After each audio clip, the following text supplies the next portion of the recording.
time for Throwback Music, and today we're looking at the biggest breakout songs from 2010.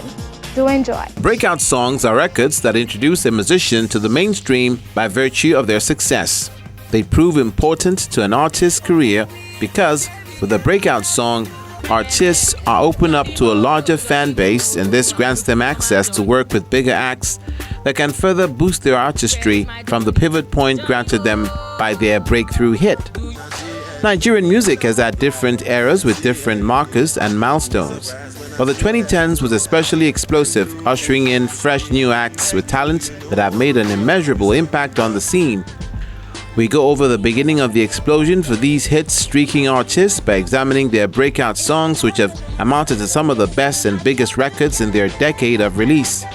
Here are the biggest breakout Nigerian songs from the 2010s. Wizkid, Holla at Your Boy 2010.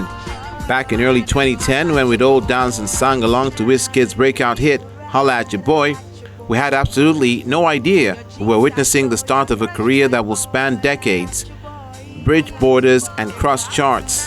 Before Holla at Your Boy, Wizkid's voice had captivated music lovers with his delivery of the chorus to M.I. Abaga's Fast Money, Fast Cars. Interestingly, Wizkid had been formerly named Lil Prince, and Holla at Your Boy had not only given us a record to do the jerk to, but also marked the official birth of a multiple record-breaking megastar. Burna Boy Like to Party 2010.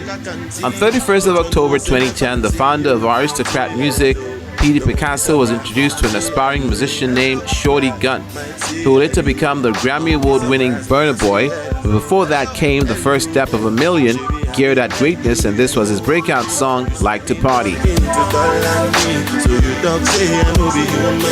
Laid back and categorically different in tempo and feel from records available on the market at that moment, Burna Boy's Like to Party was released in 2012 as the precursor to his debut album, Life, and he'd risen to prominence from that moment on.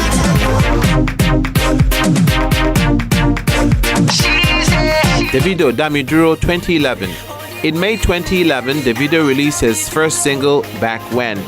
It had featured rapper Nato C and had gotten decent airplay on radio and TV stations as he sang about his days of struggle. It, however, wasn't until October that year when he shirked his cloak of humility and released Damiduro, an obnoxious, all-in-your-face record where he'd introduced himself as a son of a wealthy man. That introduction had been very well received and had grown to be a hit song with enough power to call partygoers to the dance floor till date. Fans still refer to him as Omo Baba Olowo, shortened as OBO, had stuck as he continues to create new records and take Afrobeat to greater heights. Tiwa Savage, Kele Kele 2010. Until the release of her debut, Kele Kele, Tiwa Savage had been a songwriter in the United States, and the Nigerian music industry had been terribly lacking the strong female essence she'd hit it with. I think Nigerians are waiting for a female artist to bring out the desired change, said Tiwa Savage when asked about her thoughts on why her first single, Kele Kele, had been met with immediate success. Nigerians will later witness the musical genius of Tiwa Savage and her ability to transition from one genre to the next, making them all hits back to back. Yemi Alade, Johnny 2013. Back in the day, the video of Yemi Alade's Johnny was one of the first to hit 100 million views. Interestingly, it had been her breakout track that had come after her debut single, Gang Gang Love. Yemi Alade had won the Peak Talent Show in 2009 and had later gotten signed on to Efizi Music, under which she released her Johnny single, which had not only been a hit in Nigeria but in other African countries, giving rise to her status as Mama Africa.